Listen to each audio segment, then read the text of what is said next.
yazakuzwe. Ubu amasaha yagiye hamwe,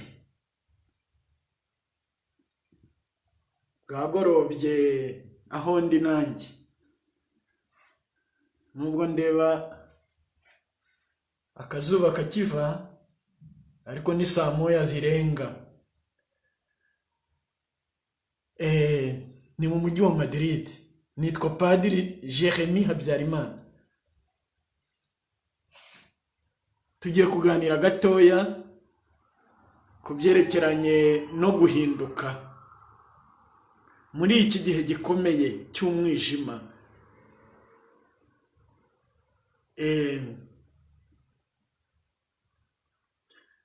Nagira ngo dufatanye kuzirikana nibura agace gato k'indirimbo yitwa Ibigusha abantu ya Modeste Nkomezamihigo, ifite ubutumwa bukomeye bushobora kudufasha kwinjira mu byo tugiye kuzirikanaho kana kanya dufashijwe na Roho Mutagatifu.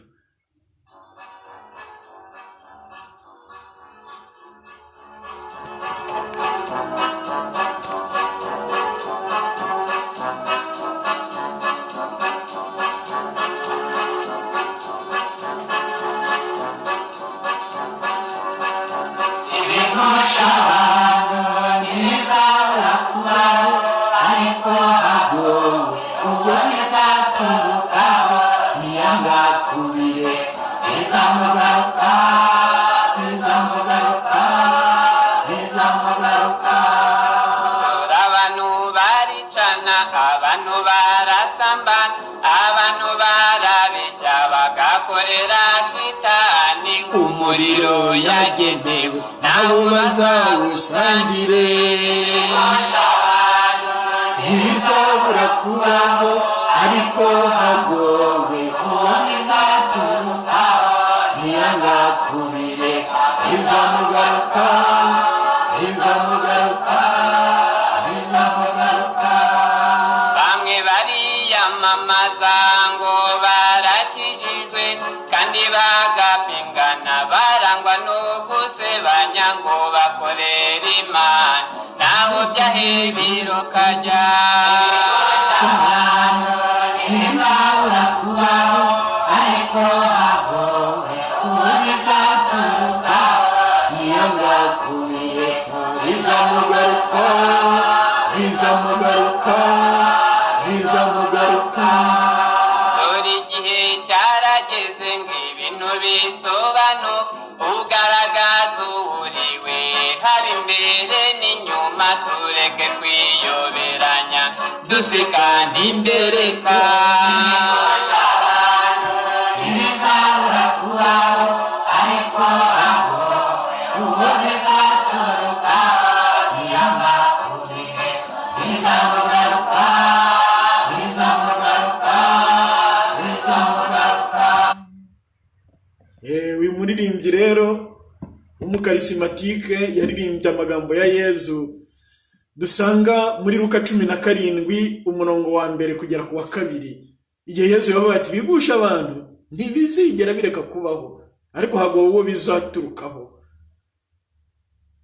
Uyu munsi rero ni wowe Yezu abwira kuri wa gatanu mutagatifu, aguhamagirira guhinduka. Ninjye abwira kugira ngo tureke kuba ibigusha by'abandi, kandi yaradushyiriyeho kugira ngo tube ibikoresho byo kubahagurutsa igihe baguye. Muri iyi minsi turahimbaza Pasika ku buryo budasanzwe, ariko hari isomo rishobora kutubwira impamvu. Reka turizirikane, turisome, buri wese aryumva uko abishaka, ariko byakabaye byiza byumvise uko Roho Mutagatifu abimuha, kuko ibihe turimo byagombye kuduha isomo, kandi isomo nta rindi usibye kuwakira Yezu no guhinduka.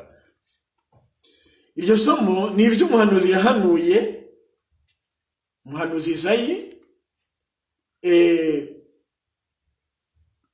mu mutwe wa mbere umurongo wa 10 kugera ku wa 20. Baravuga bati nimwumve ijambo ry'Uhoraho mwe batware ba Sodoma, mutega amatwi inyigisho y'Imana yanyu bantu b'Igomora. Uhoraho avuze atya: ibitambo byanyu bitagira ingano bimbwiye iki? Ibitambo bitwikwa bya za rugero n'urugimbu rw'inyana maze kubihaga. Amaraso y'ibimasa ay'intama y'amasekurume sinkibishaka. Iyo muje kunshengerera, ninde uba yababwiye kuza kumvogerera ingoro? Nimusigeho kuzana amaturo y'imburamumaro, umwotsi wayo narawuzinutswe. Imboneko z'ukwezi, amasabato n'andi makoraniro, iminsi mikuru ivanze n'ubugome, singishobora kubyihanganira. Imboneko z'ukwezi n'ibirori byanyu ndabyanze, kuko bindemerera nkaba ntagishoboye kubyihanganira. Iyo muntegeye ibiganza mbima amaso, mwakungikanya amasengesho sinyatega amatwi, kuko ibiganza byanyu byuzuye amaraso. Nimwiyuhagire, mwisukure, nimumvane imbere ibikorwa bibi byanyu, kandi muherukiraho kugira nabi. Nimwige gukora ikiri icyiza, muharanire ubutabera, murengane ururengana, murwane ku mfubyi, mutabara umupfakazi. Uhoraho avuze atya: nimuze tuburane, naho ibyaha byanyu byatukura nk'indubaruba, bizahinduka urwererane nk'urubura. Naho niba byatukuraga nk'umuhemba, bizererana nk'ubwoya bw'intama. Niba kandi mwemeye kumvira, muzarya ku byiza byeze mu gihugu. Naho niba mubyanze mugakomeza kuganda, inkota ubwayo ntizabarya. Uwo ni Uhoraho ubivuze. Iryo ni ijambo ry'Imana. Izayi umutwe wa mbere umurongo wa 10 kugera ku wa 20. Ese wavuga ko iri jambo ryatwujurijweho aho yaba yibeshye? Ubu kuwa gatanu mutagatifu, kuwa gatandatu mutagatifu ibitaramo, Pasika, ese tuvuge ko uwo twemera Yesu Kristo nta bubasha afite bwo guhagarika iriya ndwara kugira ngo dusubire kumusenga nk'uko bisanzwe? Urutoki rwe rumuyanyeganyeza ayihagarika ntiyahagarara. Ese twabimusabye tungana iki? Inshuro zingana iki?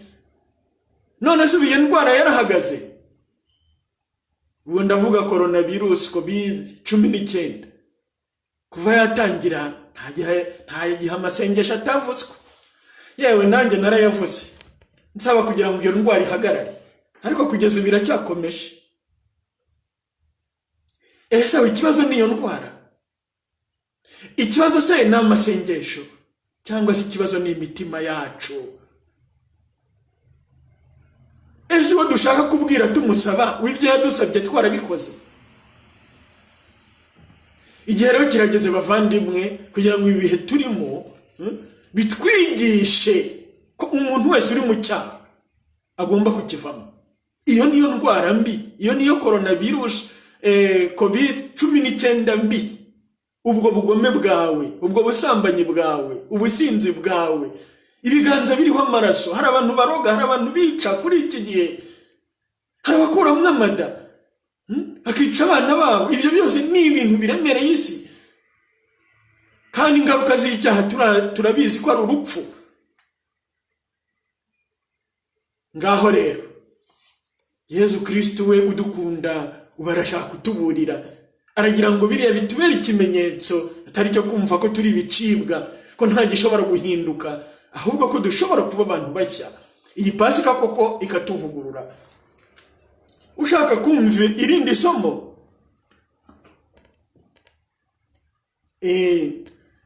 yasoma Amosi, umuhanuzi Amosi umutwe wa 5. Ati Uhoraho abwiye inzu ya Isiraheli ati: nimunshakashake muzaronka ubugingo, ariko ntimunshakashakire i Beteli, ntimwinjire i Giligali, ntimuce i Berisheba, kuko Giligali yose izatwarwaho umunyago, Beteli igahinduka inzu y'imfabusa. Nimushakashake uhoraho muzaronka ubugingo, naho ubundi azagwa gitumo inzu ya Yozefu nk'inkongi y'umuriro ayihindura umuyonga, kandi Beteli nta muntu wo kuyizimya uzahaboneka. Bariyimbire abahumanyije ubutabera, birengagiza gukiranura abandi. Uwaremye urujeje rw'inyenyeri z'ibihangange n'izitwa Oriyoni, we uhindura umwijima mo igitondo gitangaje, agahindura umunsi mw'ijoro ryijimye, agahamagara amazi yo mu nyanja ngo ayasandaze ku isi, izina rye n'uhoraho. Niwe utuma abanyamaboko bamburwa, agatuma n'umujyi usahurwa.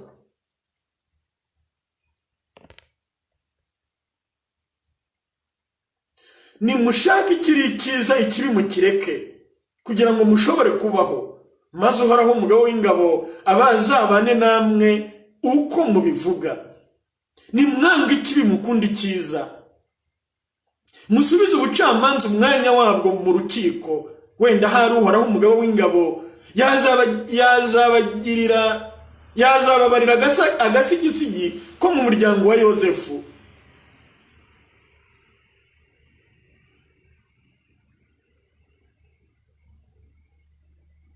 Nanga urunuka, kandi nkagaya ingendo mukora muje kundamya. Sinshobora gushimishwa n'amakoraniro yanyu. Igihe muntura ibitambo bitwikwa, no mu maturo yanyu nta na rimwe rinshimisha. Sinduha ndeba n'ibitambo byanyu by'ibimasa. Igiza kure urusaku rw'indirimbo zawe, n'umurya w'inanga zanyu sinshobora kubumva. Ahubwo uburenganzira nibudendeze nk'amazi, n'ubutabera butembe nk'umugezi udakama.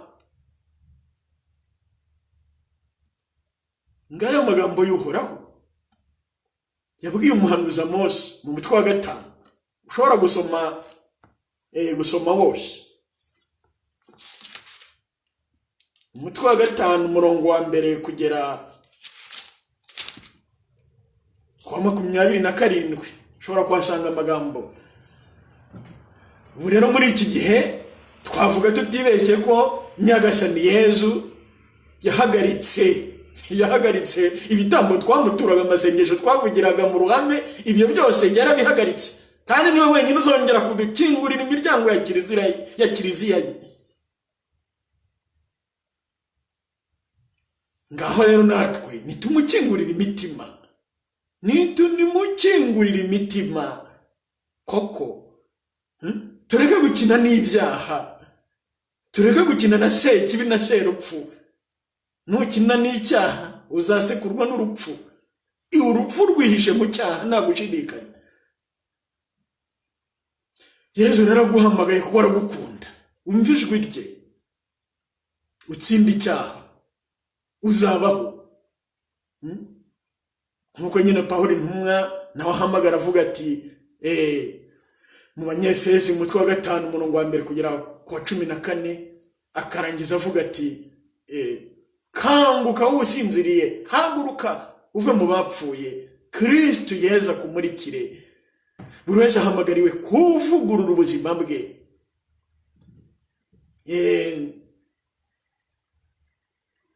Nta gushidikanya ku muntu wese uzahinduka by'ukuri azaba irembo tuzaboneramo umugisha twese. N'umuntu kandi uzanangira umutima uwo ari we wese tuzamwishyurira, byanze bikunze turi umubiri umwe. Niyo mpamvu ubutumwa dukora budufitiye akamaro. Ntugomba kuvuga ngo wowe uzitagatifuza wenyine, ngo nta kibazo ngo bariya nibakore biriya nge mwumva kutabikora. Ibyo ntabwo ari ukuba umukristo. Umukristo ni intumwa, cyangwa se nta mukristo urimo. Yesu Kristo yohereza be kumuvuga kugira ngo bavugurure abandi. Ubukristo budashaka kubyara ubundi ntabwo nta nicyo bumaze. Niyo mpamvu rero niba wowe uvuga uti ibyo ntibindeba, ko ntasambana, ko niba ko naroga, ko nagira gute, ibyo nakazi kaba babikora, si ubundi babiretse.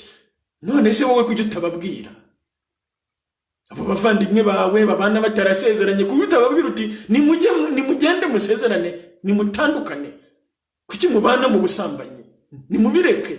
Abo bana bawe babikora, kuki utababwira mu izina rya Yesu?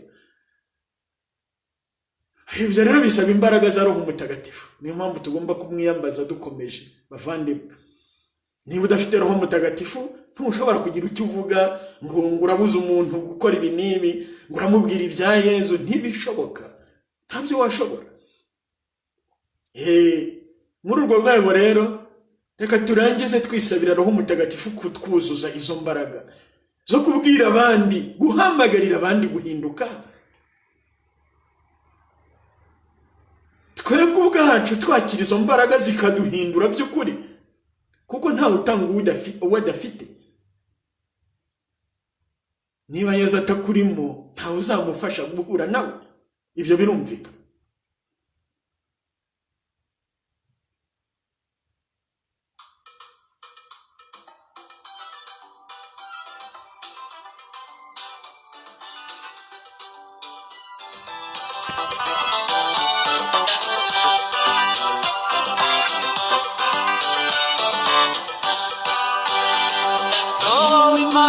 Manuka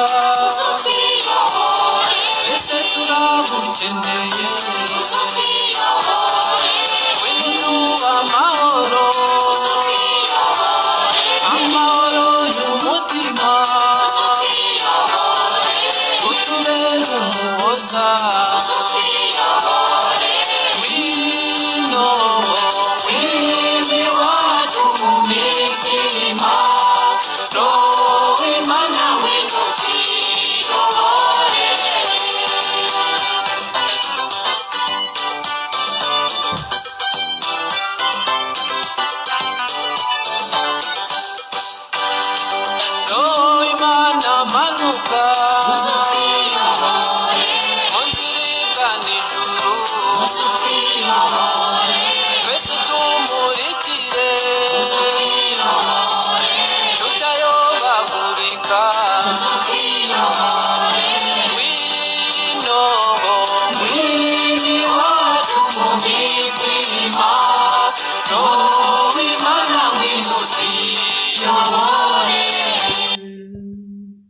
Ngwino Roho Mutagatifu tuyobore, dufashe kuvuga Yesu. Ngwino duhindure mu izina rya Yesu kubw'amasengesho ya Bikira Mariya. Ngwino tugire abahamya nyabo ba Yesu, kandi uduhe ubutumwa bwo kubwira abandi ngo nibahinduke, bagarukire Yesu, babeho uko Yesu abishaka. Duhe ubutumwa maze twumve ko tugomba kumvisha abandi ko urugamba rukomeye.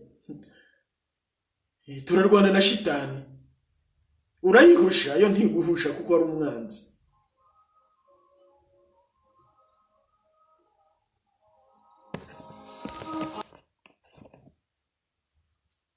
Umwanzi shitani uramuhusha, ntaguhusha. Niyo mpamvu umuntu wese w'umukristo tugomba kumuhamagarira kwinjira muri urwo rugamba akarwana, arasa shitani aho kurasa bagenzi be.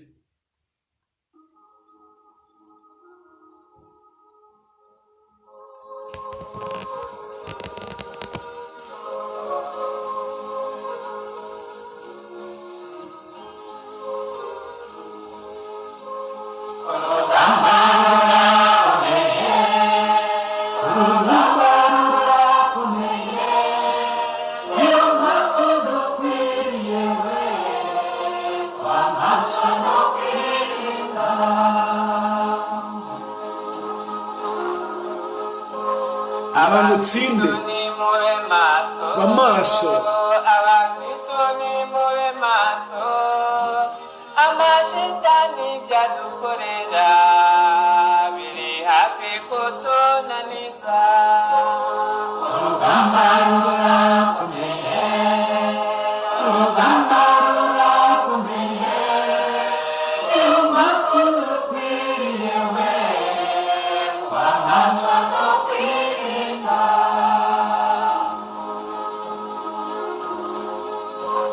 abasenga nimube maso mu maso kanguka abasenga nimube va mu maso cyaha yezu araguhamagaye tsinda urugamba biri hafi uyu wa gatanu mutagatifu ni ugutabure mu byari byaragutabitse